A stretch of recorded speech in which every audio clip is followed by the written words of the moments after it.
I have a confession to make. But first, I want you to make a little confession to me. In the past year, I want you to just raise your hand if you've experienced relatively little stress. Anyone? How about a moderate amount of stress?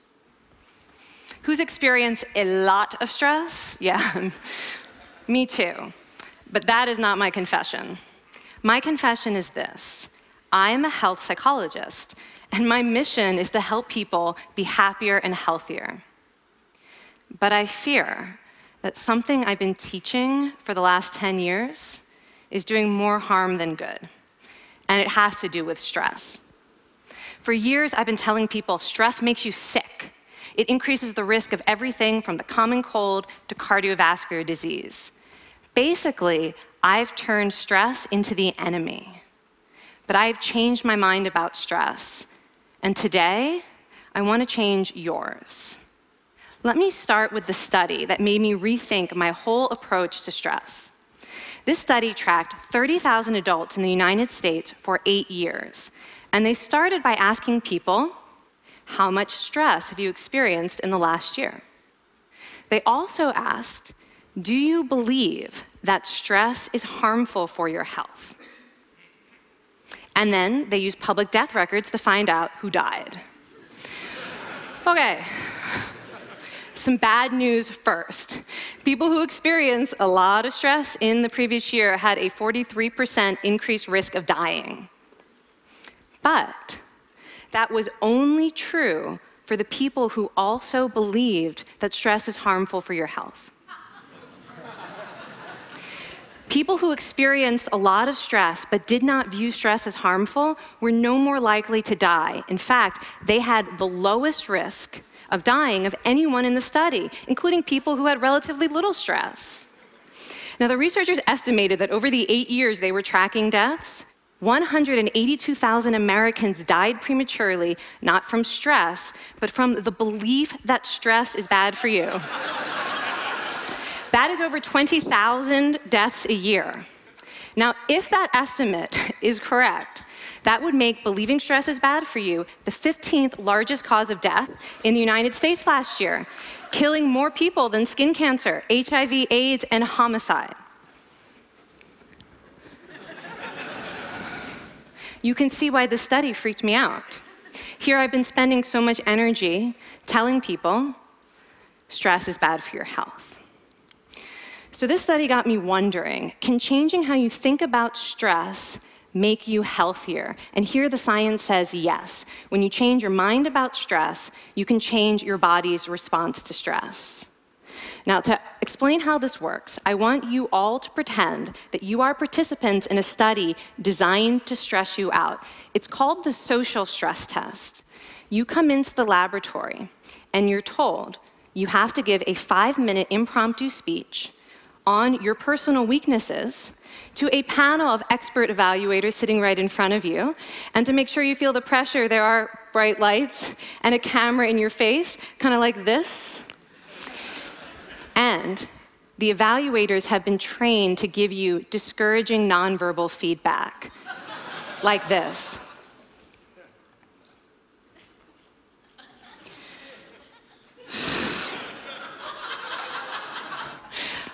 Now that you're sufficiently demoralized, time for part 2, a math test. And unbeknownst to you, the experimenter has been trained to harass you during it. Now, we're gonna all do this together. It's gonna be fun, for me. Okay. I want you all to count backwards from 996 in increments of 7. You're gonna do this out loud as fast as you can, starting with 996. Go. Go faster. Faster, please. You're going too slow. Stop, stop, stop, stop. That guy made a mistake. We're gonna have to start all over again. You're not very good at this, are you? Okay, so you get the idea. Now, if you were actually in this study, you'd probably be a little stressed out. Your heart might be pounding, you might be breathing faster, maybe breaking out into a sweat. And normally, we interpret these physical changes as anxiety or signs that we aren't coping very well with the pressure. But what if you viewed them instead as signs that your body was energized, was preparing you to meet this challenge? Now, that is exactly what participants were told in a study conducted at Harvard University. Before they went through the social stress test, they were taught to rethink their stress response as helpful. That pounding heart is preparing you for action. If you're breathing faster, it's no problem. It's getting more oxygen to your brain. And participants who learned to view the stress response as helpful for their performance, well, they were less stressed out, less anxious, more confident. But the most fascinating finding to me was how their physical stress response changed. Now, in a typical stress response, your heart rate goes up and your blood vessels constrict like this. And this is one of the reasons that chronic stress is sometimes associated with cardiovascular disease. It's not really healthy to be in this state all the time. But in the study, when participants viewed their stress response as helpful, their blood vessels stayed relaxed like this. Their heart was still pounding, but this is a much healthier cardiovascular profile. It actually looks a lot like what happens in moments of joy and courage. Over a lifetime of stressful experiences, this one biological change could be the difference between a stress-induced heart attack at age 50 and living well into your 90s. And this is really what the new science of stress reveals, that how you think about stress matters. So my goal as a health psychologist has changed. I no longer want to get rid of your stress. I want to make you better at stress. And we just did a little intervention. If you raised your hand and said you'd had a lot of stress in the last year, we could have saved your life. Because hopefully the next time your heart is pounding from stress, you're going to remember this talk, and you're going to think to yourself, this is my body helping me rise to this challenge. And when you view stress in that way, your body believes you, and your stress response becomes healthier. Now, I said I have over a decade of demonizing stress to redeem myself from. So we are going to do one more intervention. I want to tell you about one of the most underappreciated aspects of the stress response. And the idea is this: stress makes you social. To understand this side of stress, we need to talk about a hormone, oxytocin. And I know oxytocin has already gotten as much hype as a hormone can get. It even has its own cute nickname, the cuddle hormone, because it's released when you hug someone. But this is a very small part of what oxytocin is involved in. Oxytocin is a neurohormone. It fine-tunes your brain's social instincts. It primes you to do things that strengthen close relationships. Oxytocin makes you crave physical contact with your friends and family. It enhances your empathy. It even makes you more willing to help and support the people you care about. Some people have even suggested we should snort oxytocin to become more compassionate and caring. But here's what most people don't understand about oxytocin. It's a stress hormone. Your pituitary gland pumps this stuff out as part of the stress response. It's as much a part of your stress response as the adrenaline that makes your heart pound. And when oxytocin is released in the stress response, it is motivating you to seek support. Your biological stress response is nudging you to tell someone how you feel instead of bottling it up. Your stress response wants to make sure you notice when someone else in your life is struggling so that you can support each other. When life is difficult, your stress response wants you to be surrounded by people who care about you. Okay, so how is knowing this side of stress going to make you healthier? Well, oxytocin doesn't only act on your brain, it also acts on your body. And one of its main roles in your body is to protect your cardiovascular system from the effects of stress. It's a natural anti-inflammatory. It also helps your blood vessels stay relaxed during stress. But my favorite effect on the body is actually on the heart. Your heart has receptors for this hormone. And oxytocin helps heart cells regenerate and heal from any stress-induced damage. This stress hormone strengthens your heart. And the cool thing is that all of these physical benefits of oxytocin are enhanced by social contact and social support. So when you reach out to others under stress, either to seek support or to help someone else, you release more of this hormone, your stress response becomes healthier, and you actually recover faster from stress.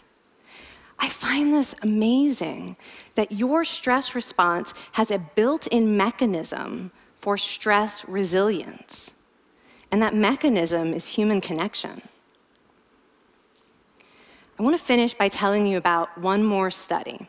And listen up, because this study could also save a life. This study tracked about 1,000 adults in the United States, and they ranged in age from 34 to 93. And they started the study by asking, how much stress have you experienced in the last year? They also asked, how much time have you spent helping out friends, neighbors, people in your community? And then they used public records for the next 5 years to find out who died. Okay, so the bad news first.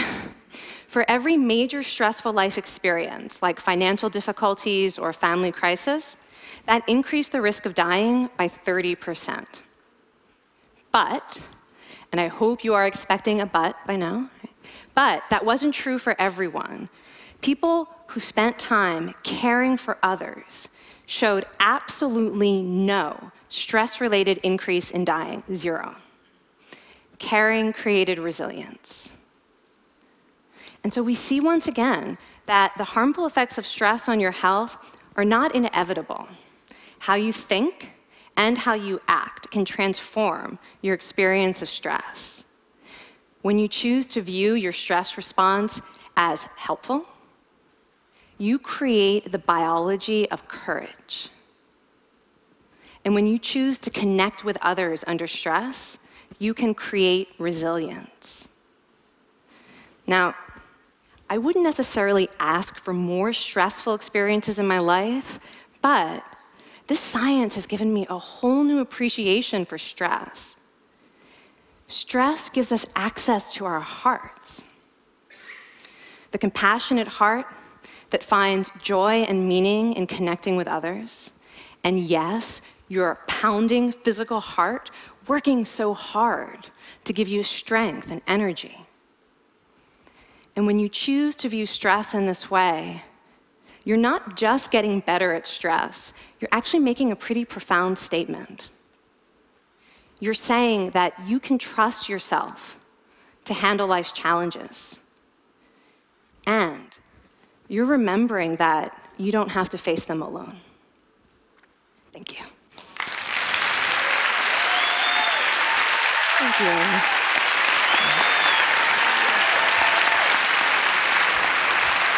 I mean, this is kind of amazing what you're telling us. It seems amazing to me that a belief about stress can make so much difference to someone's life expectancy. How would that extend to advice? Like if someone's making a lifestyle choice between, say, a stressful job and a non-stressful job, does it matter that which way they go, that it's equally wise to go for the stressful job so long as you believe that you can handle it in some sense? Yeah, and one thing we know for certain is that chasing meaning is better for your health than trying to avoid discomfort. And so I would say that's really the best way to make decisions, is go after what it is that creates meaning in your life, and then trust yourself to handle the stress that follows. Thank you so much, Kelly. Thank you. It's really cool.